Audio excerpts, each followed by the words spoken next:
নমস্কার, আপনি দেখছেন এবিপি আনন্দ আর আপনার সঙ্গে আমি সুমন। আমার সঙ্গে ঘণ্টাখানেকের এই সফরে স্বাগত। শ্রীরামপুরের পর এবার আলিপুর। নজিরবিহীনভাবে অবরুদ্ধ হলো আজ গোটা বিচার প্রক্রিয়া। প্রায় 4 ঘন্টা খোদ বিচারককে কার্যত ঘেরাও হয়ে তারই এজলাসে বসে থাকতে হলো। এখন আমরা যখন এই অনুষ্ঠান শুরু করছি তখন তিনি কাজ শুরু করেছেন। বিচার প্রক্রিয়া এখনও এই রাত অবধি চলছে এবং হয়তো এই অনুষ্ঠান চলাকালীন কি হলো আলিপুর আদালতে আপনাদের তা দেখাতে পারবো। কিন্তু বিষয়টা কি, কেন কার্যত ঘেরাও হয়ে থাকতে হলো একজন সম্মানীয় বিচারককে? ইস্যুটা সারদা মামলায় 409 নম্বর ধারাটি সংযোজন করা। অনেকে বলছেন আসলে ধারাটি যদি বিচারক সংযোজন না করতে পারেন তাহলে পরশুদিন মন্ত্রী মদন মিত্রের জামিন পেতে সুবিধা হবে। সেই জন্যেই কি একেবারে রাজনৈতিক কারণে এই আন্দোলন? যদি তা হয়, সত্যি সত্যি এই ঘটনা ঠিক সেই মুহূর্তে ঘটছে যখন বিচার ব্যবস্থার ওপর সাধারণ মানুষের ভরসা ক্রমশ বাড়ছে। আর এই ঘটনা আমাদের শুধু হতবাক করছে না, হতাশও করছে। তাই নেই আমাদের এই বিতর্ক। আমাদের আজকের বিষয়, শ্রীরামপুরের ছায়া এবার আলিপুরে। আইনজীবীদের বাধা খোদ বিচারককে। নজিরবিহীনভাবে প্রায় 4 ঘন্টা অবরুদ্ধ থাকলো বিচার প্রক্রিয়া। আমার একদিকে রয়েছেন অবসরপ্রাপ্ত বিচারপতি ভবতী প্রসাদ বন্দ্যোপাধ্যায়, তার পাশে রয়েছেন জয়ন্ত নারায়ণ চট্টোপাধ্যায়, বিশিষ্ট আইনজীবী, তার পাশে ফরওয়ার্ড ব্লক নেতা উদয়ন গুহ। অন্যদিকে রয়েছেন বিজেপি নেতা জয়প্রকাশ মজুমদার, সর্দার আমজাদ আলী, বিশিষ্ট আইনজীবী এবং কংগ্রেস নেতা, এবং দেবনারায়ণ সরকার অধ্যাপক। ওদের কাছে আসবো, কিন্তু আজকে যেভাবে অবরুদ্ধ হয়ে গেলেন খোদ বিচারক, সেই ঘটনা আপনাদের সামনে রাখবো। ভুল সূত্রে নতুন নির্দেশ দিতে চাইছেন বিচারক, কিন্তু বার অ্যাসোসিয়েশন ও অভিযুক্ত পক্ষের আইনজীবীরা তা মানতে নারাজ। বিচারক অনড় থাকায় কার্যত হুমকি, হুঁশিয়ারির অভিযোগ। এজলাসে কার্যত অবরুদ্ধ হয়ে পড়লেন বিচারক। সোমবার এই ছবি দেখল আলিপুর আদালত। সারদা রিয়েলটি মামলায় ধৃতদের বিরুদ্ধে 409 নম্বর ধারাটি থাকবে কি থাকবে না, এদিন এই সংক্রান্ত শুনানি হওয়ার কথা ছিল আলিপুরের অতিরিক্ত মুখ্য বিচার বিভাগীয় ম্যাজিস্ট্রেট হারাধন মুখোপাধ্যায়ের এজলাসে। উপস্থিত ছিলেন সারদাকাণ্ডে ধৃত মদন মিত্রর 2 ছেলে ও তার আইনজীবীরা। কিন্তু দুপুর 2:30 নাগাদ শুনানি শুরু হওয়ার সময় হঠাৎই আইনজীবীদের সংগঠন আলিপুর বার অ্যাসোসিয়েশন বিচারকের কাছে একটি প্রস্তাব পেশ করে।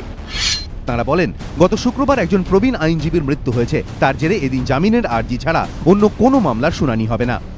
বিচারক হারাধন মুখোপাধ্যায় তখন বলেন, তিনিও শুনানি করতে চাইছেন না। তিনি এদিন স্বতঃপ্রণোদিত হয়ে একটি নির্দেশ দেবেন, কারণ তাঁর নজরে এসেছে 17 নভেম্বর যে নির্দেশ দেওয়া হয়েছিল তাতে ভুল করে একটি ধারার উল্লেখ করা হয়নি। সেই ভুল তিনি শুধরে নিতে চান বলে নির্দেশ দেবেন। বিচারকের এই মন্তব্যের পরই এজলাসে শুরু হয়ে যায় তুমুল হইহট্টগোল। চেঁচামেচি করতে শুরু করেন বার অ্যাসোসিয়েশনের সদস্যদের একাংশ। তারা দাবি করতে থাকেন, অভিযুক্ত পক্ষের বক্তব্য না শুনে স্বতঃপ্রণোদিত হয়ে কোনো নির্দেশ দেওয়া যাবে না। জবাবে বিচারক বলেন, অভিযুক্ত পক্ষ এবং বার অ্যাসোসিয়েশনের বক্তব্য নির্দেশনামায় উল্লেখ করে তিনি স্বতঃপ্রণোদিতভাবে নির্দেশ দেবেন। আইনে এমন সংস্থান রয়েছে।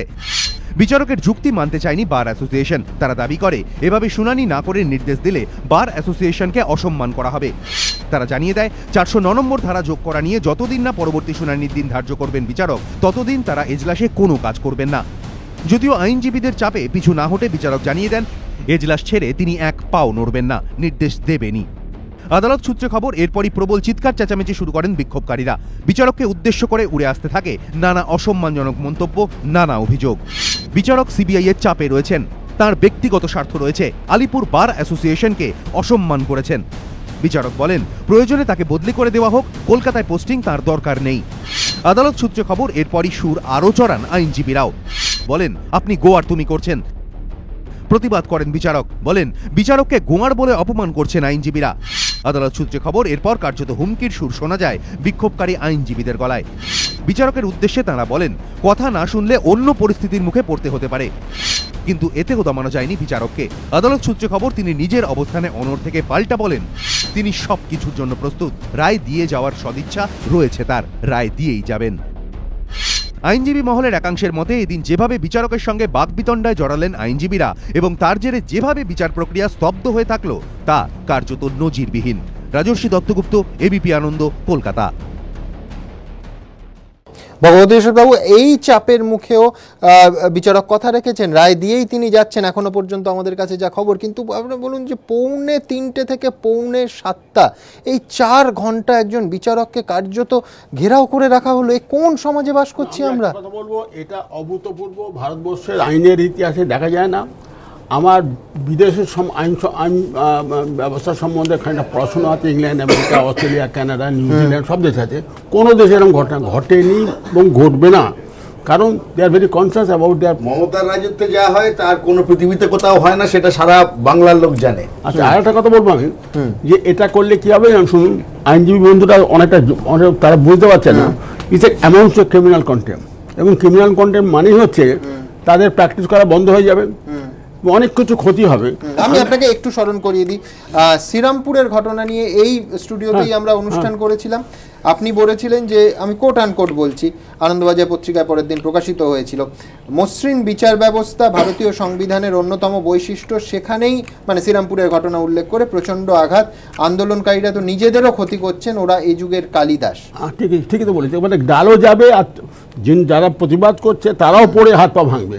আর একটা কথা বলছি আমি, সুপ্রিম কোর্টে যদি এটা সিবিআই যদি তাদের নোটিশে আনে, তাহলে কবে যে কলকাতা থেকে আমাদের পশ্চিমবাংলাতে মামলাটা মাদ্রাস, বম্বে, দিল্লি, অন্য যে কোনো জায়গায় নিয়ে যেতে পারে, সেটা আরও ভয়ঙ্কর ক্ষতি হবে। বিশেষ করে আইনজীবীরা, আমাদের পশ্চিমবঙ্গের আইনজীবীরা সেখানে যেতে পারবেন না, আর গেলেও সে এরকমভাবে তারা। আমি আরেকটা প্রশ্নে আসি আপনার কাছে, সেটা হচ্ছে যে হাইকোর্ট কি পারে এই রকম ক্ষেত্রে সুমোটো কন্টেম করতে? আপনি বলছেন ক্রিমিনাল কন্টেম, ক্রিমিনাল কন্টেম, এবং হাইকোর্টের পাওয়ার আছে টু ইস্যু ক্রিমিনাল কন্টেম। সেখানে আমি একটা কথা বলবো, যে হাইকোর্টের বর্তমান যে নিষ্ক্রিয় অবস্থা আছে তার প্রতিকারের জন্য আমার একটা সাজেশন হচ্ছে, সেটা হচ্ছে যে পাওয়ার শুড বি, লটা অ্যামেন্ড করে পাওয়ারটা দেওয়া হবে ডিস্ট্রিক্ট জাজকে to issue contempt returnable before the high court. আচ্ছা, কিন্তু ক্রিমিনাল কন্টেম করতে গেলে তো অ্যাডভোকেট জেনারেলের অনুমোদন। না, that's why say law should be amended. কারণ দেখা যাচ্ছে যে আগে আমাদের জজেরা সব শক্ত জজ ছিল, এখন বাইরে থেকে জজ এসছে, তারা একটু ভীতু হয়ে গেছে। একটা মহিলা জজ এসছে ইয়ে থেকে, কি বলে কেরালা থেকে, সে কি হয়ে গেছে। আগের দিনই অশোক গঙ্গোপাধ্যায়, সুপ্রিম কোর্টের প্রাক্তন বিচারপতি, এইখানে আপনার জায়গায় দাঁড়িয়ে বলেছিলেন যে সুপ্রিম কোর্টের স্পষ্ট নির্দেশ আছে, আদালতে এমন বিক্ষোভ আন্দোলন চালাতে দেওয়া যায় না, এই জিনিস আদালত অবমাননারই শামিল। পরিষ্কার, এইখানে সন্দেহ নেই। কারণ হচ্ছে যে ডেফিনেশন অফ ক্রিমিনাল কন্টেন্টের মধ্যে ক্লিয়ারলি প্রোভাইড করা আছে। আমার মনে হয় না পড়ার দরকার, কারণ এখানে আছে অনেক আইন সম্বন্ধে আছে, সেটাই একটু বলছি।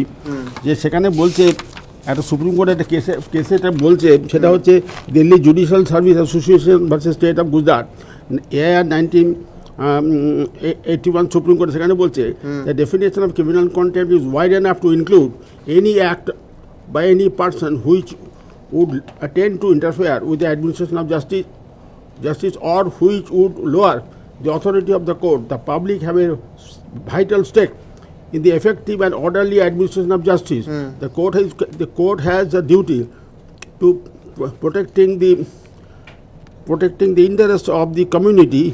একেবারে, মানে আমি বলতে যাচ্ছিলাম যে আজকে গোসাবা থেকে ক্যানিং প্রত্যেককে ফিরে যেতে হচ্ছে এই আন্দোলনের জন্য। মানে কি জুরিডিকশনটা অনেক কাকদ্বীপ ছাড়িয়ে একদম, এবং সেখানে একদিনে যাওয়া যায় না। একেবারে গোসাবা ক্যানিং সকালে বেরিয়ে বিকেলে আসবে। আচ্ছা, এবং এটা কথা বলি, হাসির কথা, মানে সেটা আমাকে ওখানে একজন বিচার মানে প্রবীণ মানে আইনজীবী বলেছে যে আলিপুর কোর্টে একটা প্রবাদ ছিল, রাত্রিবেলা বাড়ি ফিরতে পারছে না তো, ফিরতে অনেক রাত হয়ে যাবে, তো বা তখন কোনো কমিউনিকেশন পাওয়া যাবে না।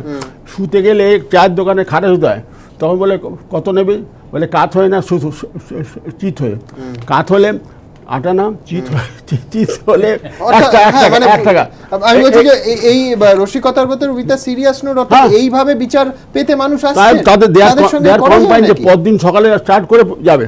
একেবারে আমি আপনাকে দেখাবো যে 409 নম্বর ধারা সারদা মামলায়, কি সেই ধারা, এমন কি ধারা এবং তার কি মাহাত্ম্য, যার জন্য এই আন্দোলন দেখলো আলিপুর আদালত। দেখুন, 409 নম্বর ধারা নিয়ে শুনানি ঘিরে সোমবার উত্তাল আলিপুর আদালতের অতিরিক্ত মুখ্য বিচার বিভাগীয় ম্যাজিস্ট্রেটের এজলাস। অভিযুক্ত পক্ষ ও বার অ্যাসোসিয়েশনের আইনজীবীদের বাধায় থমকে থাকলো বিচার প্রক্রিয়া, চূড়ান্ত ভোগান্তি বিচার প্রার্থীদের।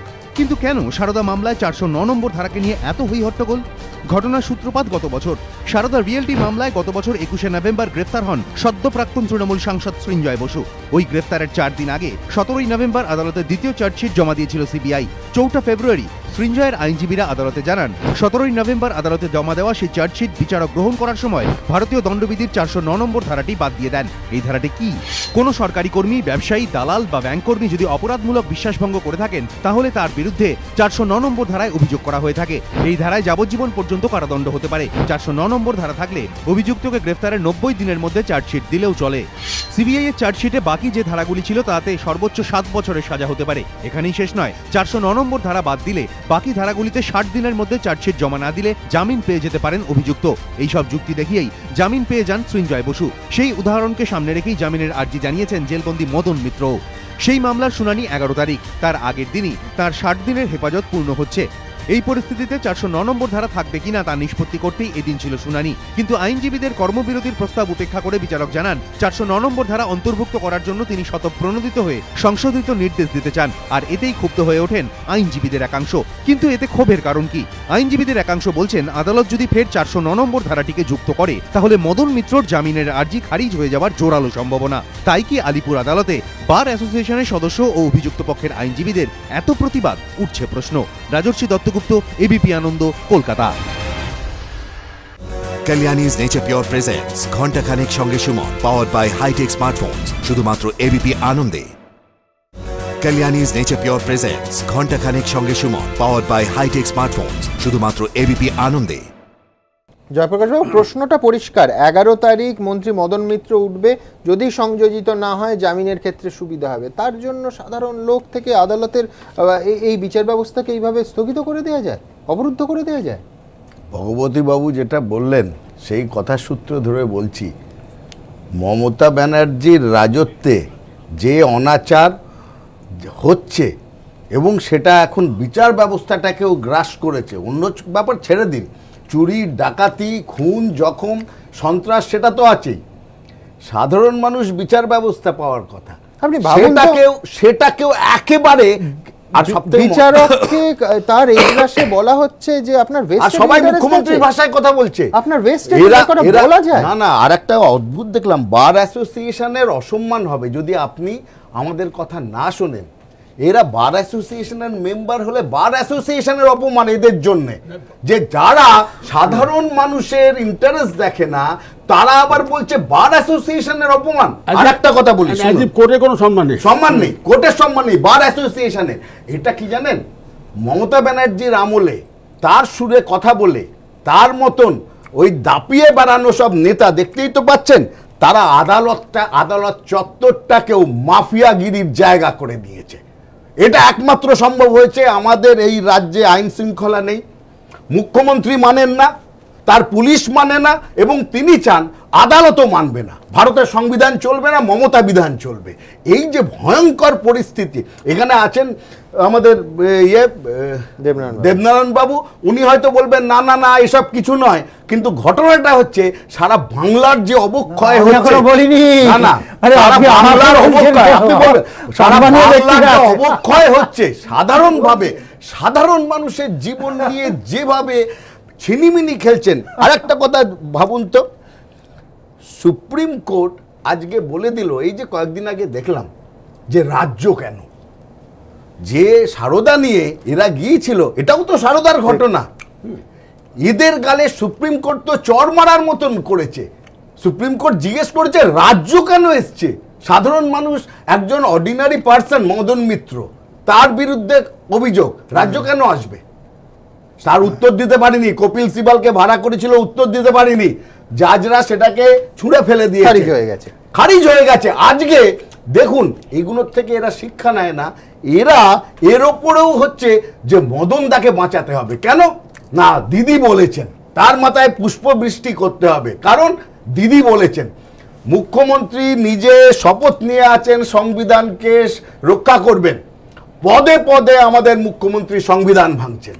ফাইন, আমি দ্রুত আপনাদের দেখাবো যে মুম্বাই হাইকোর্টের অবসরপ্রাপ্ত প্রধান বিচারপতি চিত্ততোষ মুখোপাধ্যায় এবং এই শহরের দুই বিশিষ্ট আইনজীবী বিকাশ রঞ্জন ভট্টাচার্য এবং অরুণাভ ঘোষ এই আজকের ঘটনা নিয়ে, বিচার প্রক্রিয়ার অবরুদ্ধ থাকার ঘটনা নিয়ে ঠিক কী বলেছেন।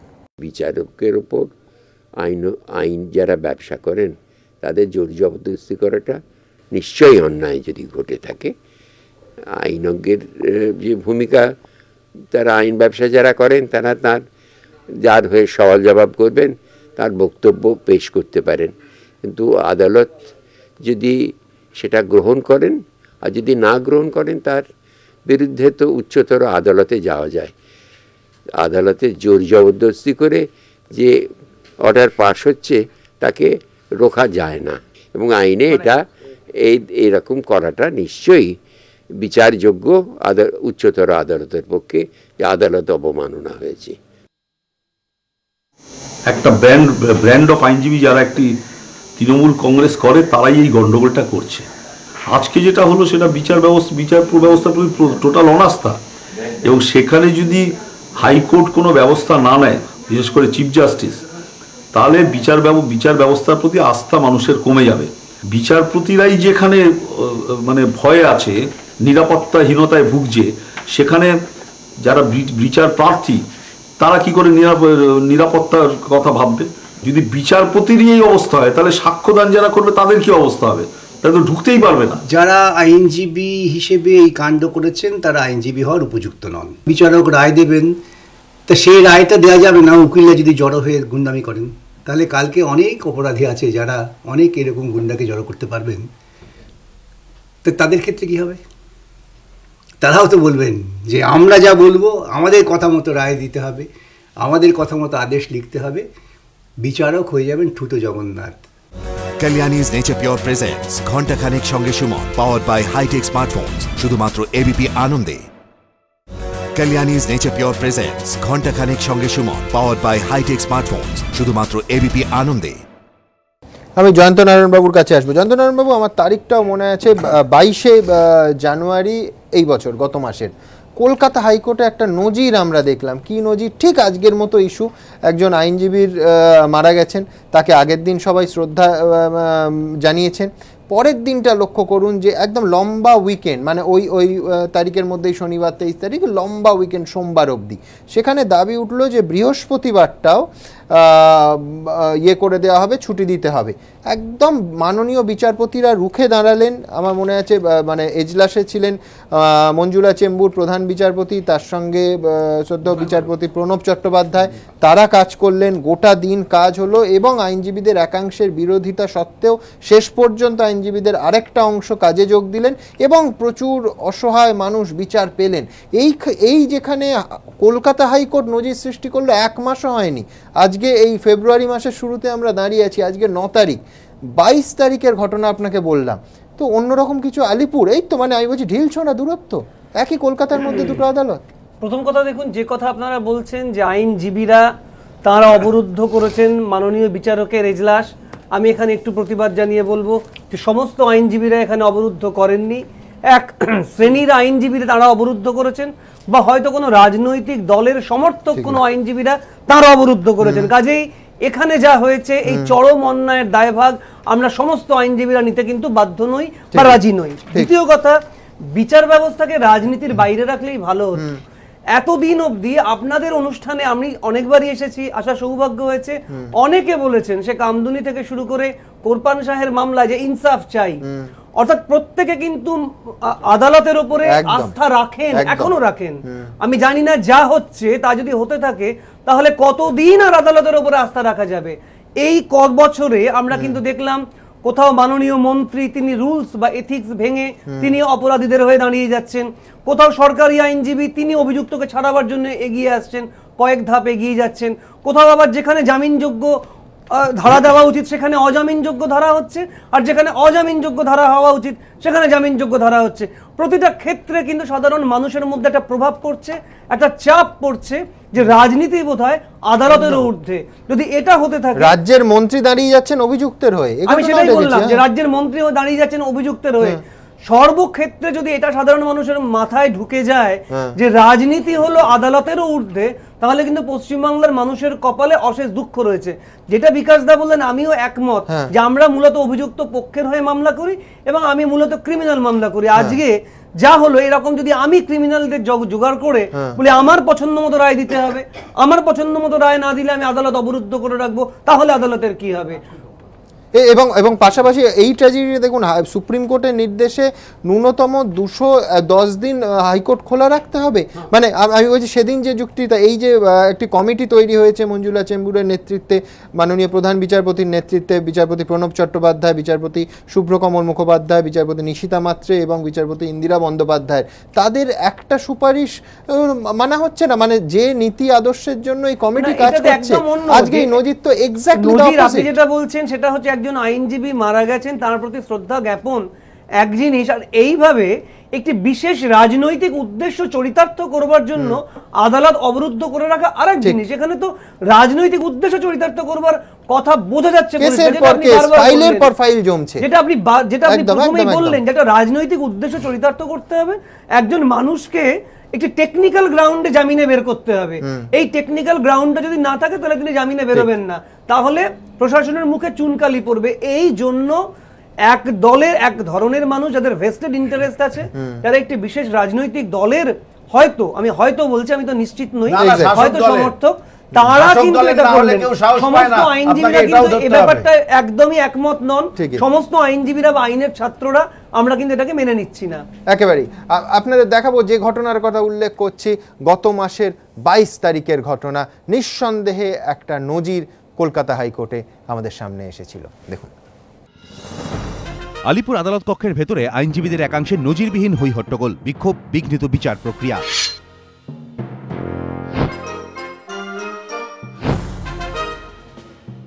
6 তারিখে এক আইনজীবীর মৃত্যু হয়েছে, আর সোমবার অর্থাৎ 9 তারিখ সেই প্রসঙ্গ তুলে আলিপুর আদালতে কর্মবিরতির প্রস্তাব বার অ্যাসোসিয়েশনের 3 দিন পর। কিন্তু কর্মবিরতির প্রস্তাব সত্ত্বেও বিচারক নির্দেশ দেবেন বলে জানাতেই বার অ্যাসোসিয়েশনের সদস্য এবং অভিযুক্তদের আইনজীবীরা বিক্ষোভে ফেটে পড়েন। যদিও কর্মবিরতি নিয়ে কলকাতা হাইকোর্টের কড়া অবস্থানের পরও আলিপুর বার অ্যাসোসিয়েশনের এই আচরণে অবাক আইনজীবীদেরই একাংশ। আনন্দবাজার পত্রিকায় প্রকাশিত প্রতিবেদন অনুযায়ী 22 জানুয়ারি এক আইনজীবীর মৃত্যুতে কলকাতা হাইকোর্টে পূর্ণ দিবস কর্মবিরতির ডাক দেওয়া হলেও বিচারপতিদের অনড় মনোভাবে সচল ছিল আদালত। সকালে নির্দিষ্ট সময় সব বিচারপতি তাদের এজলাসে বসেন, আইনজীবীদের একটা বড় অংশ আদালত বয়কট করেন। কিন্তু দেখা যায় একদল আইনজীবী নিজেদের মামলা নিয়ে নির্দিষ্ট এজলাসে হাজির হয়েছেন। আইনজীবীদের একাংশের বক্তব্য, কর্মবিরতি প্রসঙ্গে বর্তমান প্রধান বিচারপতি মঞ্জুলা চেল্লুর দায়িত্ব নিয়েই কড়া ব্যবস্থা নিয়েছেন। কি সেই ব্যবস্থা? সুপ্রিম কোর্টের নির্দেশ রয়েছে বছরে কমপক্ষে 210 দিন হাইকোর্ট চালু রাখতে হবে। কিভাবে হাইকোর্ট কমপক্ষে 210 দিন চালু রাখা যায় তার ব্যবস্থা করতে প্রধান বিচারপতি মঞ্জুলা চেল্লুর 4 সদস্যের একটি কমিটি করে দিয়েছেন। ওই কমিটিতে রয়েছেন বিচারপতি প্রণব চট্টোপাধ্যায়, বিচারপতি শুভ্রকমল মুখোপাধ্যায়, বিচারপতি নিশিতা মাত্রে এবং বিচারপতি ইন্দিরা বন্দ্যোপাধ্যায়। হাইকোর্টের আইনজীবীদের সংগঠনগুলির কাছে ওই কমিটি সম্প্রতি একটি প্রস্তাবও পাঠিয়েছে। তাতে বলা হয়েছে ঘোষিত ছুটি ছাড়া অন্য কোনো কারণে হাইকোর্ট পূর্ণ দিবস বন্ধ রাখা হলে শনিবার কাজ করে তা পুষিয়ে দিতে হবে, নয়তো বেলা 4টের পরে শোক পালন করতে হবে। কিন্তু কোনো অবস্থাতেই পূর্ণ বা অর্ধ দিবস হাইকোর্ট বন্ধ রাখা যাবে না, কারণ আদালত বন্ধ থাকলে ক্ষতিগ্রস্ত হন বিচার প্রার্থীরাই। মক্কেলদের স্বার্থেই আইনজীবীদের হাইকোর্ট চালু রাখা উচিত বলে মনে করেন কমিটির সদস্যরা। সুপ্রিম কোর্টে এই সব ঘটনায় কি হয়? আইনজীবীদের একাংশ জানান, সুপ্রিম কোর্টের কোনো আইনজীবীর মৃত্যু হলে কাজ শুরুর প্রথম 15 মিনিট শোক জ্ঞাপনের জন্য নির্দিষ্ট থাকে, তারপরে স্বাভাবিকভাবে কাজ শুরু হয়ে যায়। আইনজীবীর মৃত্যুর ক্ষেত্রে সুপ্রিম কোর্টে এই ধরনের প্রথা রয়েছে। কর্মবিরতি নিয়ে কড়া কলকাতা হাইকোর্টও, কিন্তু তারপরও আলিপুর বার অ্যাসোসিয়েশনের এই ধরনের আচরণ। এজলাসে হই হট্টগোল, বিচারককে লক্ষ্য করে নানা উক্তি। সম্প্রতি শ্রীরামপুর মহকুমা আদালতেও এই ধরনের ছবি ধরা পড়েছে। বিচারক মন্দাক্রান্ত সাহার এজলাস বয়কটের পাশাপাশি তাকে হুমকি এবং গালিগালাজ করার অভিযোগ উঠেছে আইনজীবীদের একাংশের বিরুদ্ধে। এবিপি আনন্দ। আপনাদের জানিয়ে রাখি, অবশেষে বিচার ব্যবস্থারই জয় হলো। তার কারণ আমরা এই অনুষ্ঠানের এই পর্ব যখন শুরু করছি তখন মাননীয় বিচারক তিনি লিখছেন অর্ডার এবং সেই অর্ডারে সই করবেন। সুতরাং 4 ঘন্টা অবরুদ্ধ থাকতে হয়েছে, কিন্তু শেষ পর্যন্ত বিচারের বাণী নীরবে নিভৃতে কাঁদল না।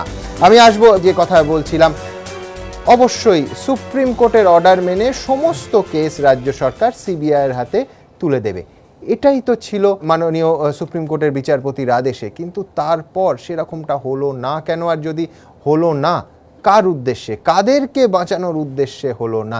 তার কারণ এই মুহূর্তে পাওয়া খবর অনুযায়ী 7টা, এমনকি এই মামলার সংখ্যা 8টাও হতে পারে। তার ভেতর 2টি কলকাতার, একটি উত্তর দিনাজপুরের এবং 2টি মেদিনীপুরের। এই মামলাগুলোর কথা কিন্তু সিবিআইকে গুণাক্ষরেও জানায়নি সিট, এমনকি অত্যন্ত তড়িঘড়ি ফাইনাল রিপোর্ট জমা দেওয়া হয়েছে। কেন? কোন উদ্দেশ্যে? কাদেরকে বাঁচানোর উদ্দেশ্যে? দেখুন। কেলেঙ্কারির তদন্তেও কেলেঙ্কারি, কোটি কোটি টাকার সারদা তদন্তে এখন জোরালো হচ্ছে এই প্রশ্নই। সৌজন্যে রাজ্য সরকারের তৈরি সিটের এক চাঞ্চল্যকর কীর্তি। সিবিআই এর দাবি, সারদার বিরুদ্ধে দায়ের হওয়া বেশ কয়েকটি মামলা তাদের কাছে গোপন করেছে রাজ্য পুলিশের তদন্তকারী দল। আর রাজ্যের এই কাণ্ডই এখন ভাবাচ্ছে কেন্দ্রীয় গোয়েন্দা সংস্থাকে। সিবিআই সূত্রে দাবি, সুপ্রিম কোর্টের নির্দেশে সারদা কেলেঙ্কারির তদন্তভার হাতে নেওয়ার পর রাজ্য সরকারের তৈরি সিটের নোডাল অফিসার এডিজি সিআইডির কাছে সারদা সংক্রান্ত সমস্ত মামলার নথি চেয়ে পাঠায় তারা। কেন্দ্রীয় গোয়েন্দা সংস্থার দাবি, সেই মতো তাদের একটি তালিকা দেয় সিট। এই তালিকা ধরে এগোতে থাকে তদন্ত, কিন্তু এরপরই সামনে আসে এক চাঞ্চল্যকর তথ্য, যা চোখ কপালে তুলেছে গোয়েন্দাদের। সিবিআই এর দাবি, গত এক মাসে সারদা কেলেঙ্কারি সংক্রান্ত তারা কমপক্ষে 7 থেকে 8টি এমন মামলার কথা জানতে পেরেছে যা সিটের দেওয়া তালিকায় ছিল না, যার মধ্যে রয়েছে কলকাতা পুলিশ এলাকার 2টি, মেদিনীপুরের 2টি এবং উত্তর দিনাজপুরের 1টি মামলা। আর এখানেই দানা বেঁধেছে নয়া বিতর্ক। সিবিআই এর প্রশ্ন, কেন এই মামলাগুলির কথা লুকিয়ে গেল রাজ্য সরকারের সিট? কেন এগুলোর কথা জানানো হলো না সিবিআইকে? কেন্দ্রীয় গোয়েন্দাদের সন্দেহকে আরও গাঢ় করেছে আরেকটি তথ্য। সূত্রটির দাবি, মামলাগুলির কথা জানার পর সংশ্লিষ্ট আদালত থেকে তার স্ট্যাটাস রিপোর্ট জানার প্রক্রিয়া শুরু করে তারা। সিবিআই সূত্রে দাবি, তখন জানা যায় সিবিআই সারদার তদন্তভার নেওয়ার পর তড়িঘড়ি এই মামলাগুলির ফাইনাল রিপোর্ট জমা দেওয়া হয়। অর্থাৎ সিবিআই তদন্তভার নেওয়ার পরও সারদা সংক্রান্ত এই মামলাগুলির তদন্তের কাজ চালিয়ে যাচ্ছিল রাজ্য পুলিশ। এক্ষেত্রে কেন্দ্রীয় গোয়েন্দাদের হাতে তুলে দেওয়া হয়নি। গোয়েন্দাদের প্রশ্ন, কেন? কি এমন রয়েছে এই মামলাগুলিতে? তবে কি এই এফআইআরগুলি ধরে তদন্ত চালিয়ে গেলে কোনো মাথার নাম বেরিয়ে আসতে পারত? তাই কি এত গোপনীয়তা? প্রশ্নের উত্তর খুঁজতে মামলাগুলি খতিয়ে দেখছে সিবিআই। গোয়েন্দাদের সন্দেহ, এমন গোপন মামলা আরও রয়েছে। Prakash Sinha, ABP Ananda, Kolkata. Kalyani's nature pure presents ঘণ্টাখানেক সঙ্গে Suman, powered by hitech smartphones, শুধুমাত্র এবিপি আনন্দে। কালিয়ানিজ নেচার পিওর প্রেজেন্টস ঘণ্টাখানেক সঙ্গে Suman, powered by hitech smartphones, শুধুমাত্র এবিপি আনন্দে। আমজাদা, এটা তো হিউম্যান এরর হতে পারে না। অত্যন্ত পরিকল্পনা করে, সুকৌশলে, গোপন করে এই কাজটি করা হয়েছে। কেন? নিঃসন্দেহে যদি সুপ্রিম কোর্টের রায়ের ওপর যদি আস্থা থাকতো রাজ্য সরকারের উচিত ছিল সঙ্গে সঙ্গে সমস্ত ব্যাপারটাকে জানানো। ভুলে গেলে চলবে না যে আমাদের দেশে সংবিধান সম্মতভাবে সুপ্রিম কোর্ট বিচার ব্যবস্থা হচ্ছে সেই একটা স্তম্ভ, যে স্তম্ভ সরকারি প্রশাসন এবং সরকারি প্রশাসনের সঙ্গে এবং অন্যগুলোর সঙ্গে সমন্বয় রক্ষা করে, ব্যালেন্স রক্ষা করে। সুতরাং রাজ্য সরকারের তো উচিত ছিল, কিন্তু রাজ্য সরকার যখন সেগুলো করেনি, শুধু তাই নয়, রিপোর্টটা হচ্ছে যে তড়িঘড়ি তার ফাইনাল রিপোর্ট দেওয়া হয়েছে। একদম, মানে মামলা খতম, মামলাটাকে খতম করে দেওয়া হয়েছে। এই মামলাটাকে খতম কেন করে দেওয়া হয়েছে, কে কারা এতে জড়িত, মানে নথি হারিয়ে গেছে, মিসপ্লেস হয়েছে, এটা বলা যাবে না, এটা বলা যাবে না। পরিষ্কার ফাইনাল রিপোর্ট, পরিষ্কার ফাইনাল রিপোর্ট যখন দেওয়া হয়েছে এবং supreme on the face of the order of the supreme court, সেটাকে বাইরে রেখে, সুতরাং এটা শুধুমাত্র সুপ্রিম কোর্টের সঙ্গে তঞ্চকতা এবং অপমান এইটুকু বললেই তো হয় না। এটা নিশ্চয়ই কোনো বিশেষ ব্যক্তি বা ব্যক্তি গোষ্ঠীর স্বার্থে এটা হয়েছে। আমার মনে হয় যে এই ব্যাপারটা নিয়ে নতুন করে তদন্ত হওয়া উচিত, এবং যে জেলাগুলোর কথা বলছো ওই জেলাগুলোতে কিছু কিছু সংবাদ তো আমরা পাই, আমরা যারা রাজনীতি করি, যে সেখানে কাদের সঙ্গে, যেমন উত্তর দিনাজপুরের একটা কথা বলা হচ্ছে, মেদিনীপুরের কথা বলা হচ্ছে। সেই মেদিনীপুরের যেসব মানুষগুলো এই ধরনের চিটফান্ডের সঙ্গে জড়িত ছিল, তাদের কিছু কিছু সংবাদ আমরা রাখি, ভেসে আসে, আমরা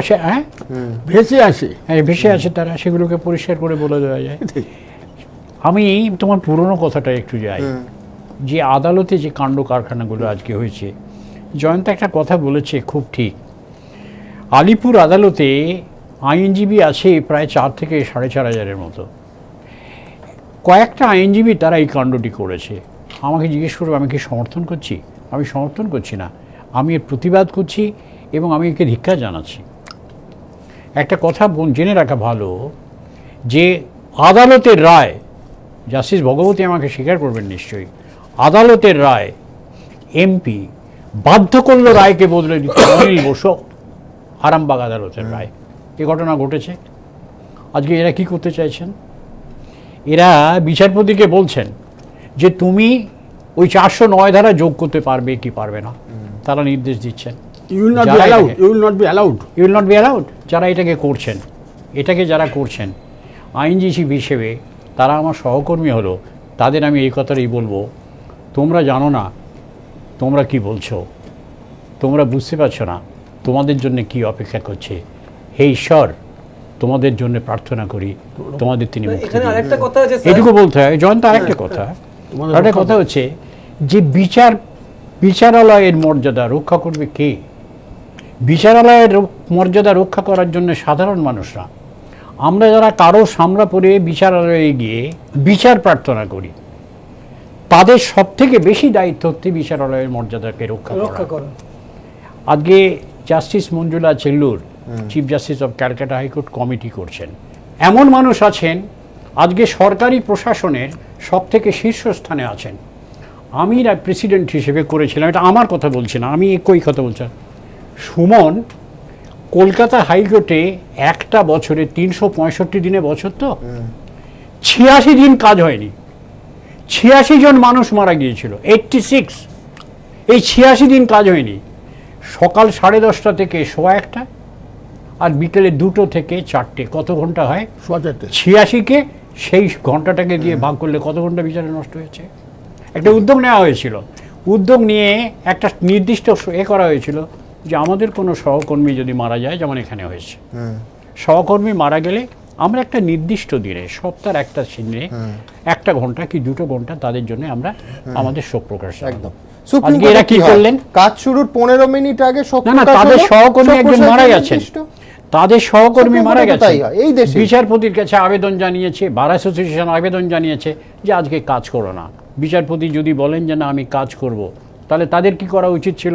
আমি তাদের সহকর্মী হিসেবে আমি এই কথাটা কি বলবো, আগামী দিনে কোনো সময় যদি এই ধরনের ঘটনা ঘটে, বিচারপতি যদি তাদের অবলাইজ করতে না চান, তাহলে তাদের কাজ কি যে আমাদের সহকর্মীর সম্মানার্থে বিচারের প্রক্রিয়াতে আজকে আমরা অংশগ্রহণ করবো না, আমরা চলে গেলাম। তা তো করলেন, এটা তা করলেন না, না করে একটা পলিটিক্যাল ইস্যু নিয়ে। বড় কথা, আজকে যদি আইনজীবীরা এইরকম কাণ্ড করে, কালকে যদি সাজা পাবার পর কোনো সাধারণ মানুষ বলে আমি আইন মানবো না, তাহলে কি হবে?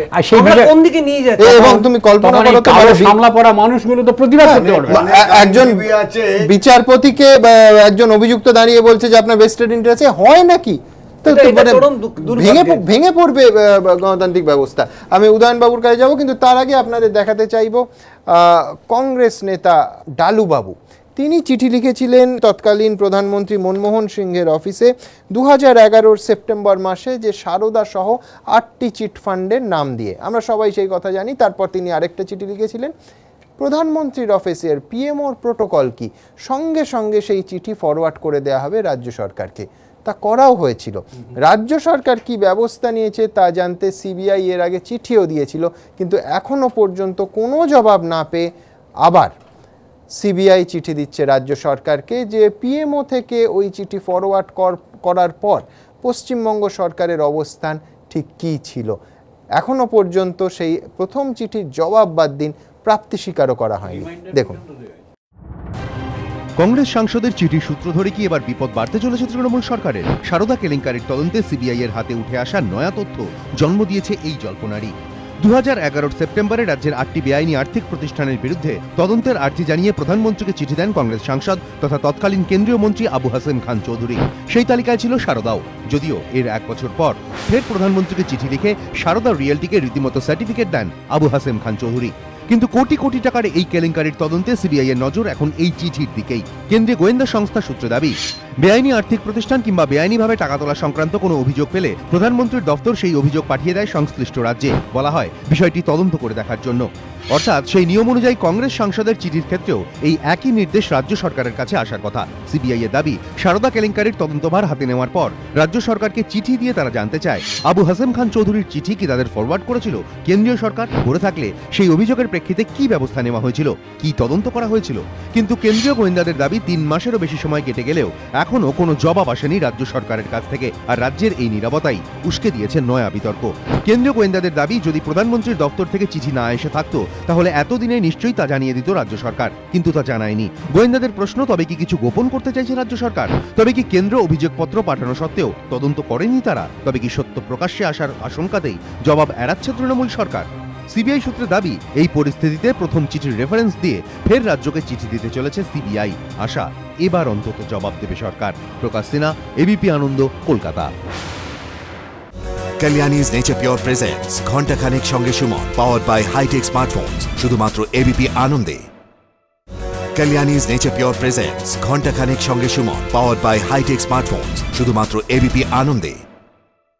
উদয়নদা, চিঠির জবাব কি হবে? এখানে 7টা বা 8টা মামলা লুকিয়ে রাখা হচ্ছে, চিঠির কি জবাব আসতে পারে? কোনো জবাব নেই। আমি তো একটা কথা বলি, সিবিআই অতিরিক্ত আশা করছে, বলুন। যে আমি অন্ততপক্ষে আইনজীবী নই, আইনের ছাত্র। হ্যাঁ, আমি আইনসভার সদস্য, রাজ্য আইনসভার সদস্য।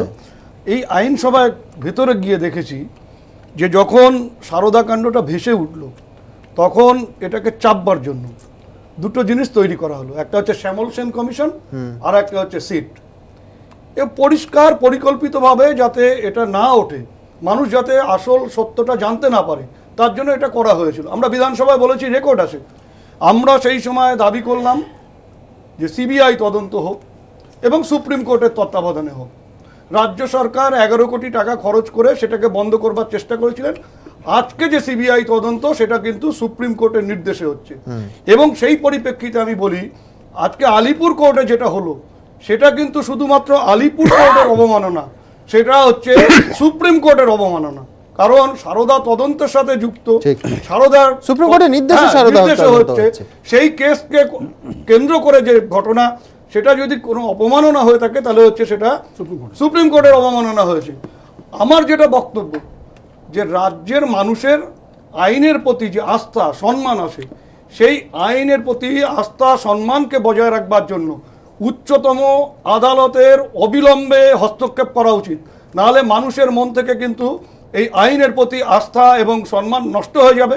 এবং অবিলম্বে সিবিআই যদি মনে করে যে এই তদন্ত যথাযথভাবে হোক, সিবিআই যদি মনে করে দোষীদের শাস্তি দেওয়া হোক, যারা এই আর্থিক কেলেঙ্কারির সাথে যুক্ত তাদের সম্পত্তি ক্রোক করে আমানতকারীদের টাকা ফেরত দেওয়া হোক, তাহলে আমি মনে করি যে এই মামলা অবিলম্বে রাজ্যের থেকে সরিয়ে নিয়ে গিয়ে অন্য রাজ্যে বিচার করা হোক, যেটা আমরা তামিলনাড়ুর ক্ষেত্রে আমরা দেখেছি। হ্যাঁ, গুজরাট থেকে মামলা। এই অবস্থা হলে পরে এখানে তুমি যে বলছিলে যে বিচারের বাণী নীরবে নিভৃতে কাঁদে না, সেটা মানে একেবারে উচ্চস্বরে কাঁদবে পশ্চিম। ফাইন ফাইন, আমি আরেকবার দেবনারায়ণ বাবুর কাছে যাই। দেবনারায়ণ বাবু, আমি দুটো জিনিস কমন নিয়ে নিলাম।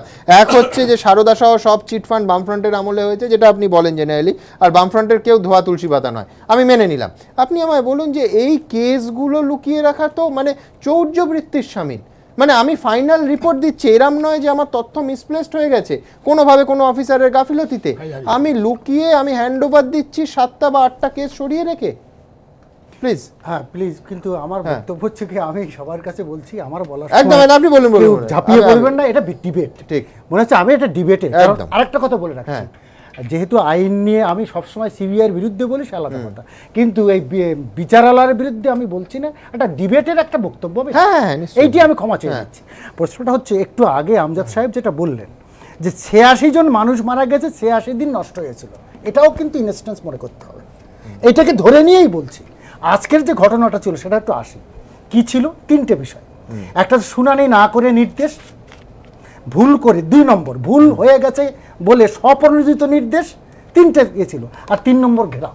আমার বক্তব্য হচ্ছে কিলো, হ্যাঁ একটা পক্ষ, সেটা হল অভিযুক্ত পক্ষের যারা, সে আইনজীবী হোক পলিটিক্যালি হোক, আমার প্রশ্ন নয়, তারা চাচ্ছিল যে আমাদের শুনানি করা হোক। আবার আজকে কেন বন্ধ হচ্ছে? যেহেতু মারা গেছে বলে। কিন্তু মারা যাওয়ার ট্র্যাডিশনটা না না না না তা নয়, বিচারপতি বলছেন আমি স্বপ্রণোদিতভাবে নির্দেশ দেবো, তারা বলছেন না না, অন্যরা বলছেন শুনানি করে নির্দেশ, না না না, তা আছে, ইনস্ট্যান্স আছে। কিন্তু প্রশ্ন হচ্ছে, এটা তো প্রত্যেক জায়গার ডেমোক্রেসি আছে, প্রত্যেক জায়গাটাকে স্বীকার করতে হবে, তাই বলে একটা কথা না। কিন্তু আমার বক্তব্য যেটা, আপনি আমাকে ক্লারিফাই করুন। অ্যাডিশনাল চিফ জুডিশিয়াল ম্যাজিস্ট্রেট তিনি বলছেন যে আমি ভুলটা রেকটিফাই করব। না করুক, কি কেন করার আগে তো শুনানি বলুন না, তিনি শুনে অসুবিধা না করে কোর্টের ইনহেরেন্ট পাওয়ার আছে, দেওয়ার কেস তো আছে যে কোর্ট শুনানি করা, কিন্তু না লয়ারের ডিমান্ড করতে পারে না, শুনানি করে। এটা কি চাইলেও কোন না, না ডিবেট চাওয়াটা, শুনানি চাওয়াটা তো চাইনি অন্যায় কেন? এই যে আমার ক্ষমতা কম, মানে আমি এটা বলছি কন্ট্রি টু ল, যেটা মনে হয় আমার যেটা মনে হয় যেটা করতে হবে সর্বনিম্ন দিক তার আগে তো একটা আলোচনা এই তো দিচ্ছি এখন। আচ্ছা আপনি আমাকে বলুন শুনানি হবে ও দেব না আমরা যেখানে কথা বলি আমরা যখন সেমিনারে বলি ঠিকই পক্ষে বিপক্ষে আলোচনা করে আমি বলছি আলোচনা সর্বনিম্ন কনস্টিটিউশন নিয়ে না না আমি তা বলি তারপর উনি বলবেন whatever may be the fact আরে শুনানি হবে না হবে না এটা কে ডিসাইড করবেন মাননীয় বিচারক না আইনজীবীরা এইটা আপনি আমাকে বলুন না না না তাহলে কে ডিসাইড করবে মমতা ব্যানার্জি ডিসাইড করবে ওনার মতে আমি এখনকার সময় মমতা ব্যানার্জি মনে করবেন এটা ভাবনা করো না না স্বপ্রণোদিত হয়ে হবে না উনি কোর্টের ভেতরে কে ঠিক করে না না উনি করতে পারে কিন্তু তাই বলে আলোচনা হবে না তা কে বলেছে বিচারক যা ঠিক করবে তাই ফাইনাল আমি নিয়ম করে এই তো বলছি নাম্বার না না আমার বক্তব্য প্লিজ ল্যাক অফ নলেজ আমার তো হতেই পারে না না আমি যেটা বুঝি মানে যে কোনো জিনিসের আলোচনার পরে উনি ডিসিশন না তোমরা যে আলোচনা করেছো আমি আমার ডিবেটে বলছি আপনি আপনাকে আমি বলিনি তো ওখানে বিচার মহামান্য প্রাক্তন বিচারপতি আছে তিনি আমাকে বলছেন আপনি এই যে একটা ব্যাপার ঢুকানো নাম্বার সিট এই যে আরেকটা জিনিসটা বলা হচ্ছে সিটে আমি দেখছিলাম 21 অক্টোবর 2013 টাইমস অফ ইন্ডিয়া একটা খবর বেরিয়েছিল তার মানে 385টা এফআইআর হয়েছিল সারদা এবং যার মধ্যে 288 চার্জশিট দিয়েছিল 433টি এফআইআর হয়েছিল অন্যান্য কোম্পানি যার মধ্যে 75টা এফআইআর দিয়ে মানে চার্জশিট দিয়ে আমরা জানি টোটাল সবকটা পেটি কেস না না হোক পেটি না তা হোক পুরো বলি টোটাল হচ্ছে 363 আমার এতর মধ্যে এটাকে গোপন করেছে সিট এইটি আমি বলতে রাজি না আরে কি না না না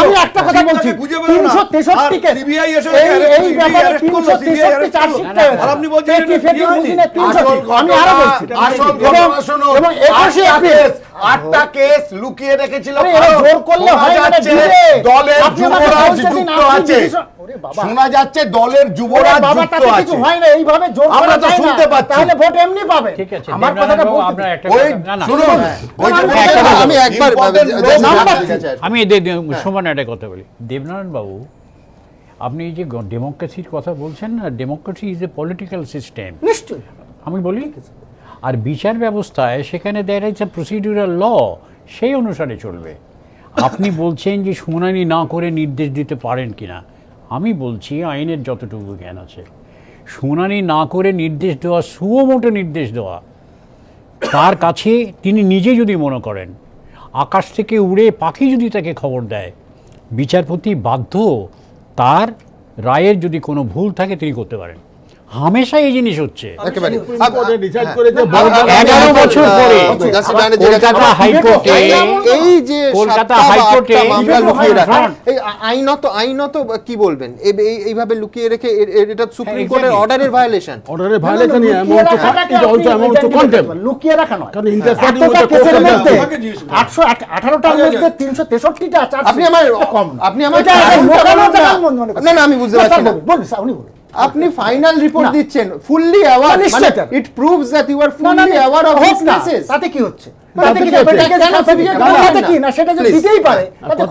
প্রশ্ন হচ্ছে যে এখানে যখন সুপ্রিম কোর্ট বলে ট্রান্সফার অল দি কেসেস যখন কিছু কেস চেপে দিল বা আদারওয়াইজ করে দিল to save somebody it's clearly amounts to contempt of a criminal action এটা নির্দেশের করে সেটা করলো কি না করলো স্যার আমি এটুকুই বলি পরিষ্কার আমরা পলিটিক্যাল এক মিনিট পলিটিক্যাল মহলে গুঞ্জন শোনা যাচ্ছে এই 8টি কেস লোকানো হয়েছে না না তার সিদ্ধান্ত লোকানো হয়েছে ওটা নয় আপনি জানেন না তাই আপনাকে বলতে চাইনি আপনাকে বলতে দিয়েছি তার মধ্যে আমাকে বলবো তাতে তৃণমূল কংগ্রেসের যিনি যুবরাজ তিনি যুক্ত আছেন সেটা চাপার জন্য আরে সেটা ওইসব বলে আমাদের সময় একেবারে শেষ চিঠির ব্যাপারটা আমি যেটা বলছি কেন উত্তর দিচ্ছেন না না সেটা হচ্ছে স্বীকার করছেন না উত্তর দিচ্ছেন না কথা না সেবি না না ফরওয়ার্ড করে অ্যাকশন হবে না না না না অ্যাকশন হওয়া না হওয়া এটা শুনুন এই যে কেসটা, এই জিনিস সেবি, আরওসি, আরবিআই তারা থাকা অবস্থায় শুরুতেই বললাম আমি আগে কমন এটা কেউ এই ডিবেটটা কমন না, কেউ পারে না এটার জন্য কেউ নিশ্চয়ই যুক্তি প্রতিযুক্তি তো থাকবেই। আমাদের সময় একেবারে শেষ, আবার আপনাদের সঙ্গে দেখা হবে আগামীকাল রাত 8টায়। সবাই ভালো থাকবেন, শুভরাত্রি।